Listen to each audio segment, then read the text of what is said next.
जय गुरुदेव। अब वितर्क भावनाओं का स्वरूप, उनके प्रकार तथा किस किस भावना से उनका निराकरण होता है, यह बतलाते हैं। सूत्र: वितर्काः हिंसादयः कृत कारिता अनुमोदिता लोभ क्रोध मोहपूर्वका मृदु मध्या अधिमात्रा दुःखा ज्ञानानंत फला इति प्रतिपक्ष भावनम। यम नियम विरोधी वितर्क विचार हिंसा आदि कृत कारिता एवं अनुमोदित तीन प्रकार के मृदु मध्य तथा अधिमात्र स्वरूप कर्म अनंत अज्ञान तथा दुखदायी हैं। इस प्रकार प्रतिपक्षी भावना से इनको दबा देना चाहिए। तीन प्रकार: यम नियम विरोधी भावों, विचारों एवं कर्मों को तीन भागों में विभक्त किया जा सकता है। पहला कृत, अर्थात जिन कर्मों को स्वयं किया जाए। दूसरा कारिता, जिसे स्वयं ना करते हुए किसी दूसरे के द्वारा करवाया जाए, जैसे किसी की हत्या किसी अन्य मनुष्य द्वारा करवा दी जाए। तीसरा अनुमोदित, अर्थात स्वयं भी ना किया जाए, ना करवाया जाए, किंतु करने वाले का अनुमोदन किया जाए। ये तीन प्रकार इसलिए कहे गए हैं कि सामान्य जन यह समझते हैं कि मैं यदि मांस खाता हूँ तो स्वयं तो हत्या नहीं करता, वह तो कसाई करता है। इस प्रकार की भ्रांति को निवृत्त करने के लिए यह स्पष्टीकरण किया गया है। तीन कारण: लोभ क्रोध तथा मोह, यह विपरीत वृत्तियों के तीन कारण हैं। सूत्र में चाहे मोह को अंत में रखा गया है कि मोह ही सबसे मुख्य तथा प्रथम कारण है। मोह अन्य कारणों का भी कारण है। मनुष्य कुकर्म लोभ के वशीभूत होकर करता है, या क्रोधवश या मोहवश। ईर्ष्या घृणा द्वेष सब मोह के ही विभिन्न रूप हैं।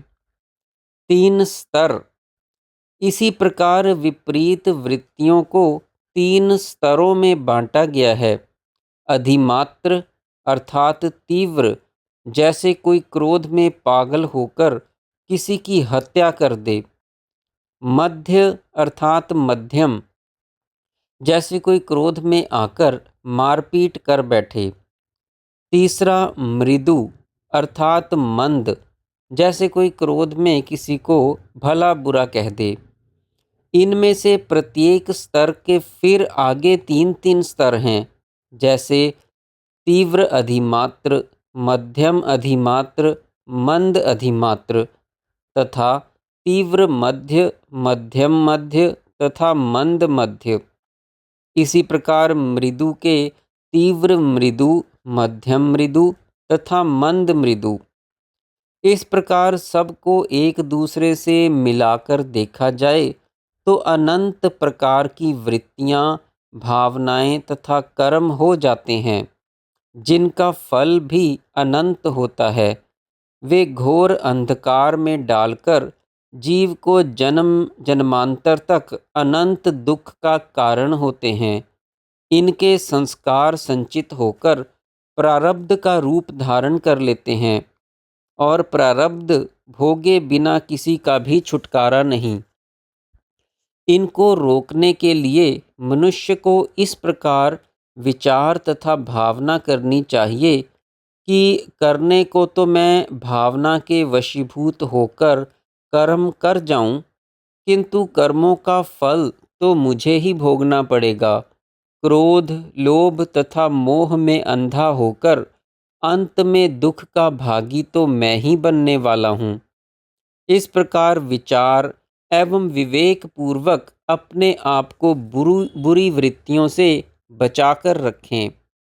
शास्त्रकारों ने यम नियम तथा अन्य धार्मिक नियमों का विधान इसी उद्देश्य से किया है कि मनुष्य इनके अनुसार चलकर बुरे तथा अनावश्यक कर्मों से अपने आप को बचा सके। क्रोध के स्थान पर दया तथा क्षमाशीलता, लोभ के स्थान पर निर्लोभता तथा उदारता एवं मोह के स्थान पर प्राणी मात्र में प्रेम का सद्गुण विकसित कर सके और इस योग की ऊंची अवस्थाओं का अधिकारी बने।